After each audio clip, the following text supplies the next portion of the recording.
हरिद्वार से अहमदाबाद को जाने वाली ट्रेन संख्या 19031 यात्रियों से खचाखच भरी हुई थी। जून का महीना था, गर्मी भी अपने चरम सीमा पर थी। दोस्तों, बहुत ही इंटरेस्टिंग और भावुक कहानी है, जिसे सुनकर आपकी आंखें भी नम हो जाएंगी। नमस्कार, प्रणाम, मैं हूं ओम प्रकाश और आज की जो सच्ची घटना मैं आपको बताने जा रहा हूं, यह घटना एक ट्रेन की सच्ची घटना है। दरअसल बात जून 2023 की है। हरिद्वार से अहमदाबाद के लिए गाड़ी संख्या 19031 अपने निर्धारित समय पर अहमदाबाद के लिए रवाना होती है। गाड़ी यात्रियों से खचाखच भरी हुई थी। जून की गर्मी अपनी चरम सीमा पर थी। हरिद्वार के करीब 1 घंटे बाद रुड़की पड़ता है।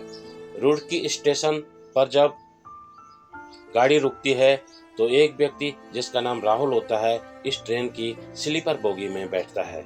राहुल जैसे ही अपने सीट पर जाता है, उसे बगल वाली सीट में एक महिला दिखाई देती है जो कि सोई हुई थी। राहुल उस महिला को देखकर एकदम अचंभित हो जाता है। ट्रेन रुकी हुई थी, बहुत शोरगुल हो रहा था। तभी अचानक उस महिला की आंख खुल जाती है। वह महिला राहुल की तरफ देखती है। दोनों एकदम आश्चर्यचकित हो जाते हैं। राहुल महिला की तरफ देखते हुए कहता है, क्या तुम शालिनी हो? महिला गर्दन हिलाते हुए कहती है, हाँ मैं शालिनी हूँ। शालिनी भी पूछती है, क्या तुम राहुल हो?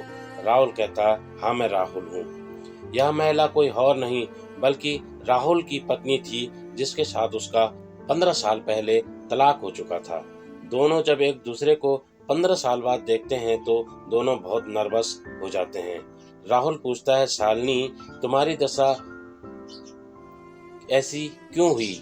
तुम बहुत कमजोर हो चुकी हो। 15 साल पहले जब तुम्हारा मुझसे तलाक हुआ था, उस समय तुम बहुत अच्छी, सेहतमंद और तंदुरुस्त थी, लेकिन अभी तुम्हारी हालत बहुत खराब हो गई है। शालिनी कुछ नहीं कहती हुए बस उदास सी अपनी आंखों के से सिर्फ यह दर्शाती है कि वह काफी परेशान और चिंतित है।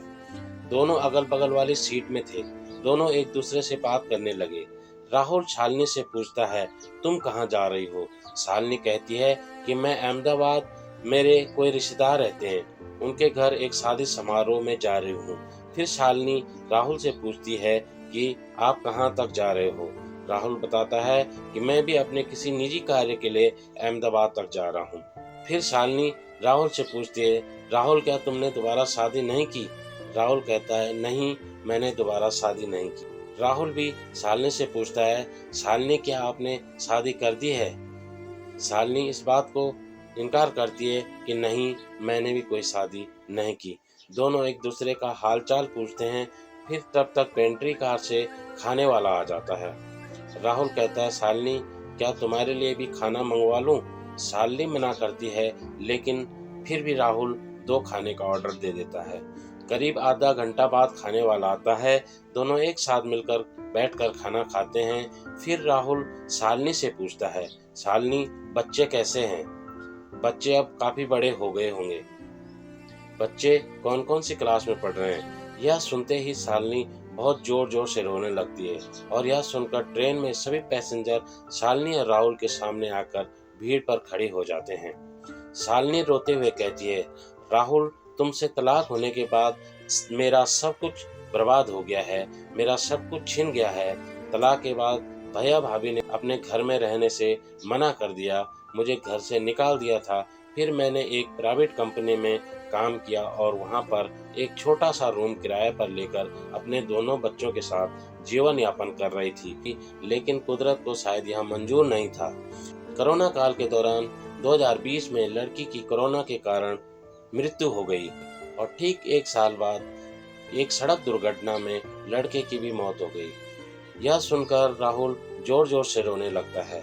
राहुल और शालिनी दोनों एक दूसरे को देखकर रोने लगने लग जाते हैं। शालिनी राहुल से लिपट जाती है और जोर जोर से रोने लगती है। राहुल, तलाक के बाद हमारा सब कुछ बिखर गया, सब कुछ बर्बाद हो गया। दोनों एक दूसरे से लिपट जाते हैं और रोने लगते हैं, अपनी पुरानी गलतियों का पछतावा करते हुए। कुछ देर बाद दोनों चुपचाप शांत बैठे रहते हैं। फिर राहुल पूछता है, तुम अहमदाबाद से वापस कब लौटोगे? तो शालिनी कहती है, मुझे 2 दिन के बाद वापस आना है। फिर राहुल कहता है, ठीक है, मुझे भी 2 दिन बाद ही वापस आना है। फिर दोनों का स्टेशन आ जाता है और दोनों ट्रेन से उतर जाते हैं। दोनों अपनी अपनी जगह चले जाते हैं। अगले 2 दिन बाद फिर जब वापस आते हैं तो राहुल अहमदाबाद रेलवे स्टेशन पर शालिनी को ढूंढने लग जाता है। थोड़ी देर बाद उसे शालिनी मिल जाती है तो कहता है, शालिनी चलो बैठो, टिकट मैंने ले लिया है। राहुल ने पहले ही 2 टिकट ले लिए थे। दोनों ट्रेन में बैठ जाते हैं, आपस में बातें करने लगते हैं। दोनों एक दूसरे से गलतियों का पछतावा करते हैं। फिर राहुल कहता है कि मैं अपनी पुरानी गलतियों को छोड़ना चाहता हूँ और अपनी पुरानी सारी बातों को भूलना चाहता हूँ। क्या हम दोबारा अपना जीवन यापन एक साथ कर सकते हैं क्या? यह सुनकर शालिनी कुछ नहीं कहती, चुपचाप बैठी रहती है और शालिनी कहती है, मुझे भी अपनी गलतियों का पछतावा है और आप जो सोच रहे हैं अगर ऐसा होता है तो मुझे कोई ऐतराज नहीं। फिर दोनों एक साथ रहने का मन बना लेते हैं। फिर राहुल शालिनी को लेकर अपने घर पहुंच जाता है। अब दोनों बहुत खुश हैं और अपना जीवन हंसी खुशी से जी रहे हैं। तो दोस्तों, इस कहानी को सुनाने का मकसद किसी का दिल दुखाना या किसी को ठेस पहुंचाना नहीं है, बल्कि इस कहानी को सुनाने का मकसद यह है कि कभी-कभी हम जल्दबाजी या गलतफहमियों के कारण हम कुछ ऐसे फैसले ले लेते हैं जिसके कारण सारा जीवन, घर परिवार बर्बाद हो जाता है।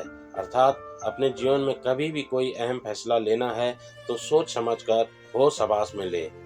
आपका जल्दबाजी का लिया हुआ फैसला आपके जीवन को बर्बाद कर सकता है, तहस नहस कर सकता है।